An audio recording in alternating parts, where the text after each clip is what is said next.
नमस्कार। सारे ही national times देखने और सुनने वाले दर्शकों का बहुत स्वागत है। और जैसे कि हम अक्सर एक ख़ास प्रोग्राम, ख़ास मुलाकात लेके आते हैं, ऐसे ही आपके रूबरू हम लेके आए हैं एक ख़ास मेहमान जो कि कनाडा की धरती पर भारतीयों के संरक्षक कह सकते हैं। और जहां हमने इंडिया में आना जाना, भारत में आना जाना हो तो जितना हमारा वीज़ा या जो OCI का प्रोसेसिंग होती है, वो यहाँ के हाई कमिश्नर श्री संजय कुमार जी वर्मा, जो कि आज अल्बर्टा में, कैलगरी में हमारे साथ हैं। नमस्कार संजय जी, बहुत बहुत स्वागत। नमस्कार आपके दर्शकों को बहुत धन्यवाद हमसे जुड़ने का और हमें समय देने के लिए। और आपकी व्यस्तता हम जानते हैं, कैलगरी में आके आप बहुत व्यस्त हैं, अल्बर्टा टूर रहा है, उससे पहले शायद BC में भी गए हैं आप। तो वेस्टर्न टू ईस्टर्न का टूर है कि ईस्टर्न टू वेस्टर्न का टूर था ये? नहीं, ऐसा है, सब जितने प्रदेश हैं सब अपने आप में यूनिक है। जी जी। तो BC का हमने किया जैसा आपने कहा। जी जी।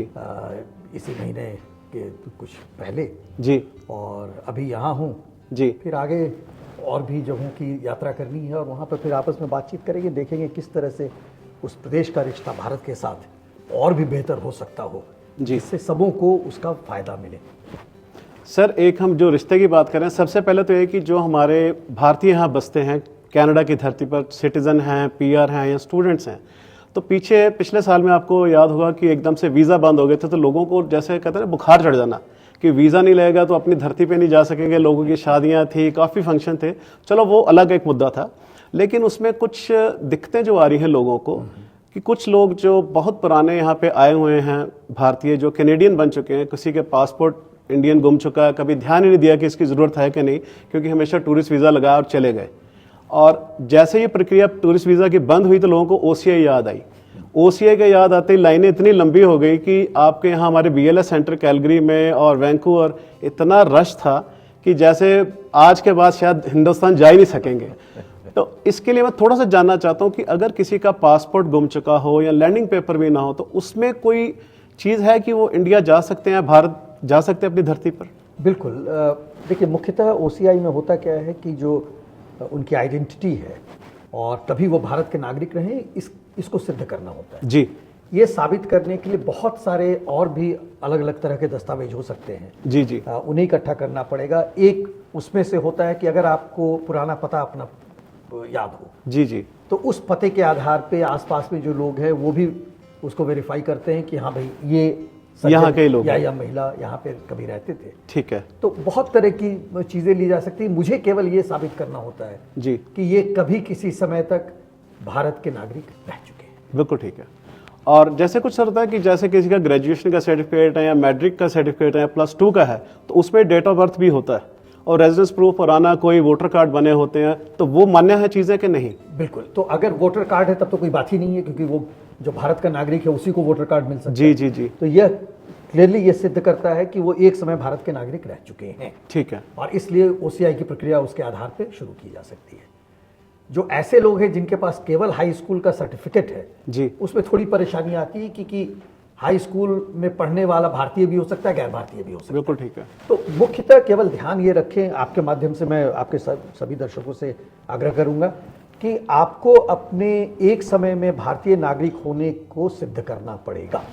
ठीक है। उसके लिए आपके पास जो भी दस्तावेज हैं, जो डॉक्यूमेंट्स हैं, उसको लेकर आए और फिर उसके आधार पे हम आपको और भी सलाह देंगे कि किस तरह से आगे बढ़ सकते हैं OCI के प्रोसेस में। तो इसके बाद हम चलते हैं भारत और कनाडा में जो बिजनेस या व्यापार है, उसके बारे में क्या प्लानिंग्स आ रही हैं अगले 10 साल में? क्या प्लान है? या पिछले अगर हम कुछ दशकों से देखें कि स्लोली रिलेशन चल रहे थे, लेकिन जब से सरकार आई है, सरकार ने काफ़ी इनिशिएटिव लिए हैं, काफ़ी आगे बढ़ावा दिया है कि यहाँ से जो व्यापार का है आदान प्रदान बढ़िया तरीके से चले। तो उसमें भारतीय लोगों का या भारतीय कमीशन के आप लोग बैठे हैं यहाँ पे, उसमें क्या प्लानिंग्स चल रही है उसके बारे में? देखिए, इसको 2 भागों में बांटते हैं जी। एक तो द्विपक्षीय जो ट्रेड हो रही है, व्यापार जो हो रहा है जी, उसको एक तरफ रखते हैं, और जो निवेश हो रहा है उसको दूसरी तरफ रखते हैं। जी।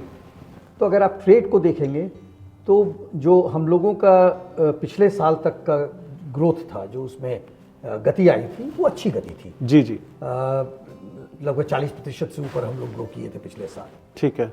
लेकिन चूंकि कोविड का पीरियड उसके पहले रहा था, तो इसलिए बहुत अच्छा कंपैरिजन वो नहीं हो पाता है। जी।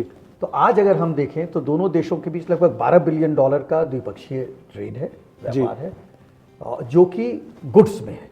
करेक्ट। लेकिन अगर सर्विसेज सेवाओं में अगर हम देखेंगे तो वो भी $12 बिलियन का है। अच्छा।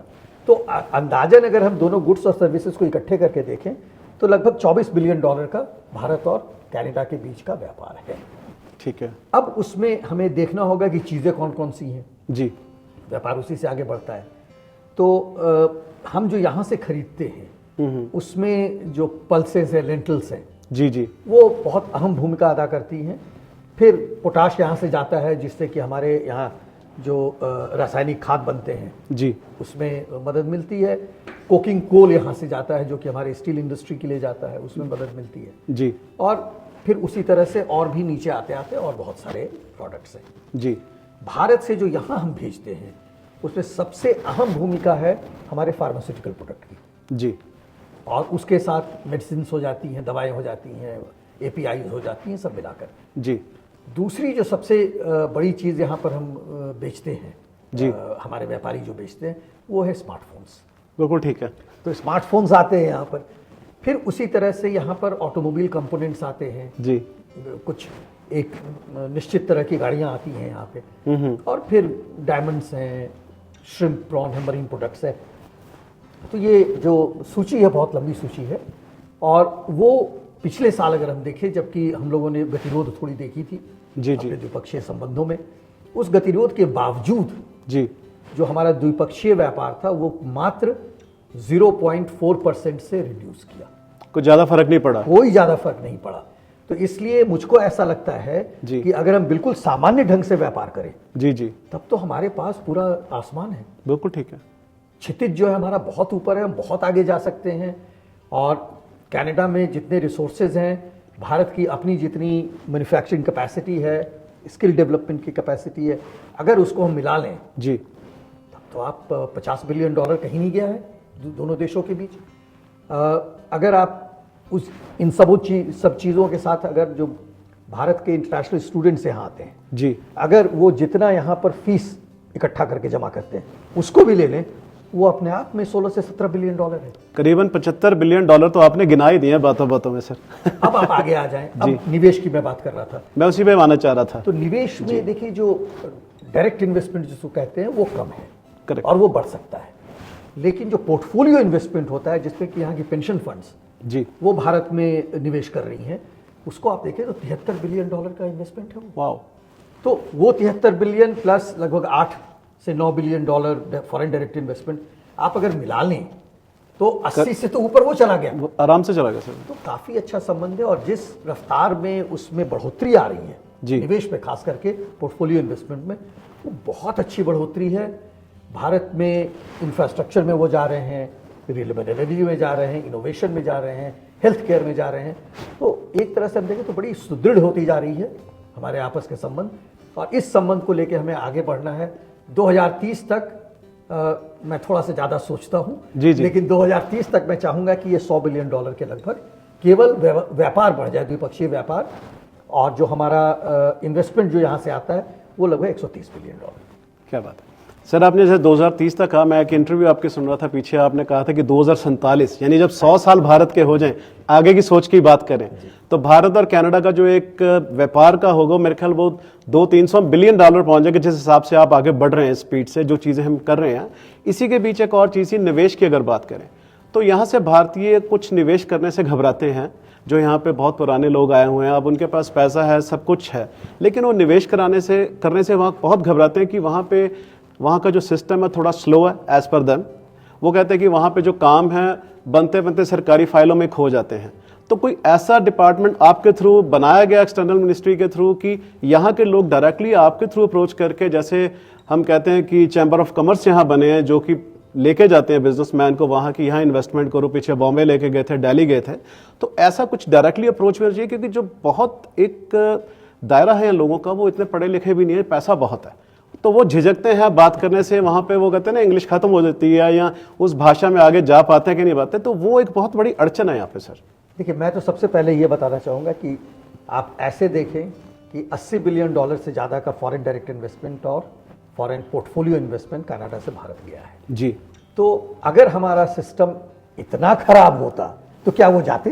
बिल्कुल ठीक है, बिल्कुल नहीं जाते। तो इसलिए जो हमारी व्यवस्था है, जो हमारा सिस्टम है, आप बिल्कुल उसमें शामिल हों और जो भारत की ग्रोथ स्टोरी है उससे फ़ायदा उठाएं। दूसरी चीज़ जो आपने कही कि उन्हें क्या सहायता की जा सकती जी है, देखिए हमारा जो कॉन्सुलेट है वैंकूवर का, जो हमारा कॉन्सुलेट है टोरंटो का, और जो हाई कमीशन है हमारा ऑटोवा में, जी तीनों जगह ऐसे अधिकारी हैं जिनका काम है जी कि वो द्विपक्षीय आर्थिक संबंधों को बेहतर करें। ठीक तो है। वो हैंड होल्डिंग करेंगे, वो आपको बताएंगे कहाँ जाना है, क्या करना है, वो आपका इंट्रोडक्शन कराएंगे भारत में ठीक है। कि वहाँ पर जो निवेश के लिए खास करके आपने बात की, तो निवेश का जो वहाँ पर विभाग है जी DPIIT कहलाता है, जी जी तो निवेश के विभाग में वो हैंड होल्डिंग करवाएंगे।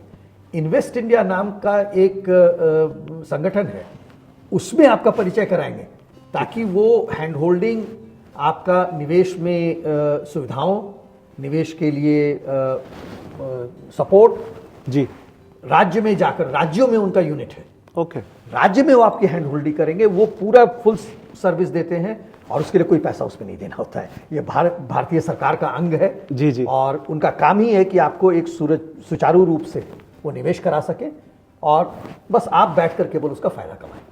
एक और सर मेरे मित्रगण हैं कुछ यहाँ पे, क्योंकि जैसे यहाँ पे बहुत बड़े वो डिस्ट्रीब्यूटर्स हैं या फूड चेन चलाते हैं, तो उनका मानना है कि जैसे केसर कश्मीर का, चावल कश्मीर के या गुरदासपुर के बासमती, तो वो यहाँ पे लाने के लिए एक बहुत बड़ा मुद्दा बन जाता है सम टाइम कि कुछ बड़े प्लेयर्स उसमें जंप इन कर पाते हैं जो रजिस्टर्ड होते हैं, जो जैसे मैं आपको जानता हूँ, मैंने आपकी अप्रोच कर ली, लेकिन कोई और अगर बीच में आना चाहे तो जैसे आपने बताया कि टोरंटो, वैंकूवर और ऑटोवा में लोग हैं, तो ये डायरेक्टली डिपार्टमेंट में जाके वो अप्रोच कर सकते हैं या थ्रू ईमेल या कुछ ऐसा है? जी, ईमेल से करें और हम लोग समूह का ईमेल एड्रेस हमारे वेबसाइट पे रहता है। जी जी उसके मार्फत आप हमारे पास आएँ, अपना पूरा प्रपोजल बताएं कि आप क्या करना चाहते हैं और क्या आपका टाइमलाइन है उसको करने का, फिर हम लोग अपनी तरफ से आपको सलाह देंगे और सुविधा मुहैया कराएंगे जिसके कारण आप जो करना चाहते हैं वो कर पाएं। तो सर एक नया भारत क्या है, इसके बारे में थोड़ा जिज्ञासा हो रही है मेरी। न्यू इंडिया या नया भारत हम जिसकी बात करते हैं। देखिए, न्यू इंडिया या नया भारत जी पुराने भारत की ही कंटिन्यूटी है, सबसे पहले तो ये मान लें आप। जी जी तो 1947 में जो हम लोगों को भारत मिला, जी जी उसी भारत को लेकर आगे बढ़ा गया है। पिछले 10 वर्षों में पुराना भारत इतनी तरक्की कर गया कि उसे आज हमें नया भारत कहना पड़ रहा है। पुनर्जन्म हो गया एक तरह से कह सकते हैं। तो आज की तिथि में अब नया भारत है क्या, आपने बहुत उम्दा प्रश्न पूछा। तो नया भारत आज वो है जिसमें एक एम्बिशन है जी, और भारत में आज भगवान की कृपा से, वाहेगुरु की कृपा से इतनी दौलत है जी कि भारत उन एम्बिशंस को आज अचीव कर सकता है। जी जब इन दोनों को हम मिला देते हैं जी तब फिर हम एक नए भारत की परिकल्पना की बात करना शुरू करते हैं। ठीक है। आज पूरे विश्व में जितना इनोवेशन हो रहा है, जितने आईपी क्रिएट हो रहे हैं, इंटेलेक्चुअल प्रॉपर्टी, भारत का चौथा स्थान है पूरे विश्व में जी आईपी क्रिएट करने में। और ये मैं नहीं कह रहा हूं, ये WIPO कहता है, जिसके पास सब रिपोर्ट से होते हैं। जी जी जी जी अगर आप इनोवेशन इकोसिस्टम का देखें, भारत में 1,22,000 122,000 जी स्टार्टअप्स हैं, वाह वो इनोवेट कर रहे हैं लगातार। जी आप यूनिवर्सिटीज की बात करें, 1100 से ज्यादा यूनिवर्सिटीज हैं। करेक्ट। आप छात्रों की बात करें, लगभग 15 लाख के लगभग हर एक साल ग्रेजुएट होते हैं, जो स्टेप ग्रेजुएट्स हैं, इंजीनियरिंग के हैं, टेक्नोलॉजी के हैं, जी जी वो ग्रेजुएट्स आते हैं, साइंस के हैं। तो भारत में आज एक मंशा है, आगे बढ़ने की कामना है, जी आगे बढ़ने का जोश है। उसके लिए जो भी रिसोर्सेज चाहिए वो मुहैया कराने का प्रण है भारत सरकार का जी और राज्य सरकारों का। भारत में कल के लिए इनोवेट करने की तमन्ना है, ख्वाहिश है, और उसको लेकर आगे बढ़ रहे हैं।